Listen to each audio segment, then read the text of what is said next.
This program contains adult content. Parental discretion is advised.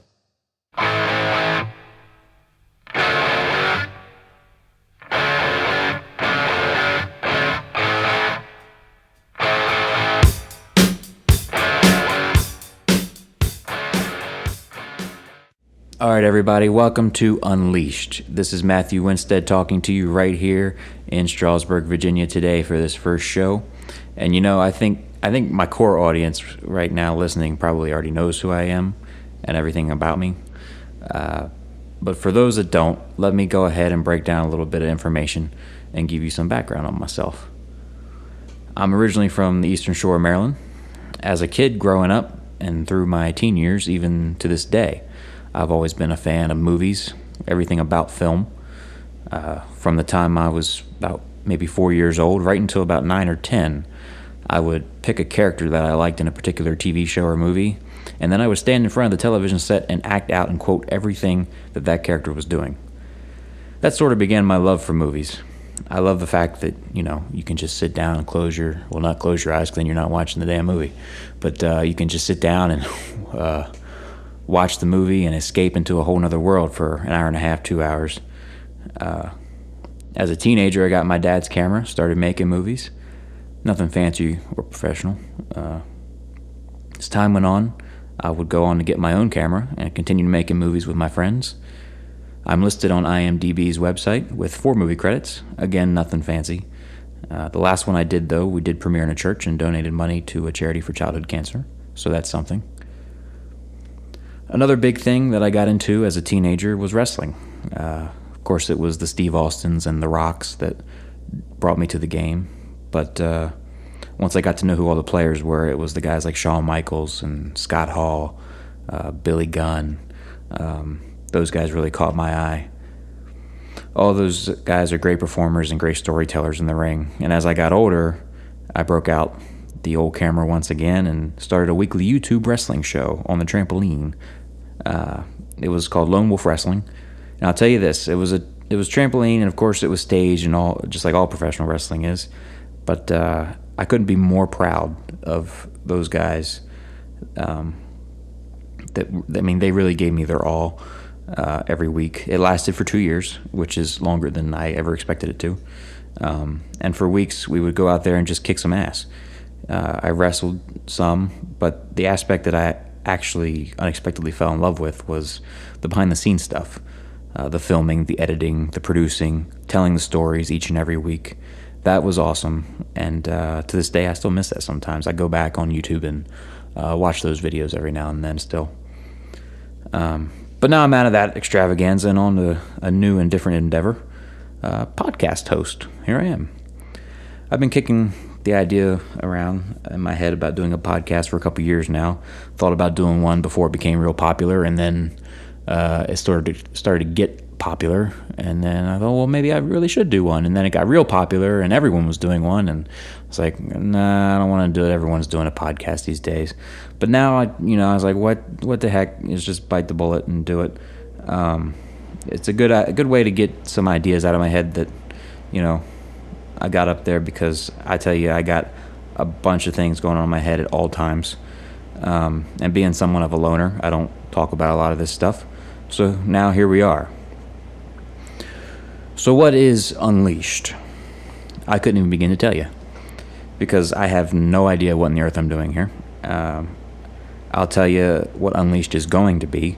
It's going to be kind of the straight facts of current issues on hand, news at hand, current events, stuff that's going on, stuff that affects you, stuff that affects me. I'm going to cover everything under the sun. As I mentioned, I grew up with a passion for film and pro wrestling. So that's obviously those things are going to really be the brunt of the show. But we will also talk about things like beer. We'll talk about cars. We'll talk about hunting, fishing. We'll talk about lifting weights. We'll talk about life in general. At times, I'm going to drop a live video feed on you via Facebook, and you guys will be able to interact with me while we are recording, and you can ask questions to myself or whomever I have sitting in the guest spot. So make sure you follow me on Facebook, Twitter, and all that other good stuff. If you got a problem, we will solve that problem. We'll kick it around a little bit, get things off your chest. Now, I don't have a PhD in nothing. I'm not a doctor. But what I do have is a lot of experiences from learning things the hard way. So chances are, I might have been in a spot that you're in. I've always loved helping people and being there for people. So now this is my chance to help everybody, or at least everybody that listens. This show is everything and anything that I want it to be. I'm not going to sit here and be like, this show is going to be 15 minutes of news, and then we're going to do 15 minutes of that, and then we're going to do 2 minutes of that. That's bull. That's not what I'm going to do. I don't want to just jump off and put this show in a box. I want to live and breathe each episode as it is and as it comes out. That's the way my brain works, and that's I don't want to be like, this is the set protocol we're going to follow each and every week. That ain't going to happen with me, because that's not the way I work. Now, with all that out of the way, now that you understand how things are going to be on this show, I'm going to answer a few questions that you guys sent in to answer before I came on here today. Let's see. This is kind of a heavy-duty question, and this is a question that is going to lead to another subject for another day when we have more time, but here goes. I want to get your take on people who are whacked out of their mind and going on killing sprees. It seems to be happening closer and closer to home. Do you think tougher gun laws will stop this? What is your take on it? Well, this whole gun control thing, I'm not going to get real political right now, but we'll talk about gun control and we'll talk about politics. But basically, I believe in the Second Amendment. I do believe, though, that there has been an epidemic of just stupid people who go around shooting people for the damn hell of it. I don't understand it. Because it does seem like it happened 10, 15 years ago. I mean, I'm sure it was happening. I mean, it was happening. I'm sure it was definitely happening. But it doesn't seem like it was happening as much back then. All of a sudden, whether it's a pistol or a rifle, people are just starting to shoot people. And so we're going to cover gun control in a few episodes later. But right now, just off the top of my head, it ain't the guns that are doing it.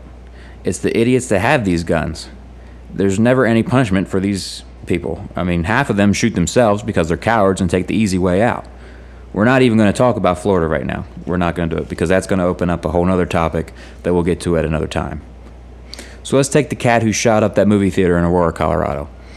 He says he's insane and he's got a right to his trial. Bullshit. You don't get a right to a trial in my book. He's red-headed guilty. They know he did it. It doesn't matter whether he's insane or not. Look at what he did. He lost his right as a human being the second he shot those people. So you got to make the system tougher. Light that SOB up. Put him on death row. Put him away. There's a lot of people out there that'll go, well, I don't believe in the death penalty. Well, that's fine. You sit there and you don't believe in it. But when you have scum like that to do things like this, you got to have a lot more bite to the justice system. So whether it's an electric chair or life in prison, it's got to get tough. That's what I think about our country in general. I think America needs to wake up and harden up. It's time to stop laying down and watching stupid stuff happen. There's no reason to continue to watch this stuff without swift and severe punishment. Are you entitled to a fair trial? Yes, you are. Don't let me scare you away. Geez, I mean, when you got people rolling around shooting people, it gets under my skin. And it gives responsible gun owners a bad name. Moving on, next question. How do you feel about Charles Manson murderer Leslie Van Houten getting paroled and possibly released from jail after all these years? I did hear about that. Well, actually, this may not be the popular answer, but here's what I think on that. It's simple. This woman participated in murdering people. She stabbed a lady to death repeatedly. Then she got in the deceased lady's shower, took a bath, changed into the deceased lady's clothes. Now it's, 40-some years later, she's been an excellent prisoner with no rule violations. She's changed her life around, so on and so forth, yada yada yada. So if they want to let her out, then by all means, let her out. But if you let her out, then I expect you to also release Charles Manson himself. The silence. If you let her out, I expect you to release Charlie Manson too. And no, this is not me protesting to let old Charlie out of the playpen. But if you're going to let that woman out who actually committed the murder and committed those crimes, if you're going to let her out of prison, then you best be prepared to let him out too, because he never killed a soul. Charles Manson never killed anyone. He screwed around with people's brains and brainwashed them into doing his dirty work for him.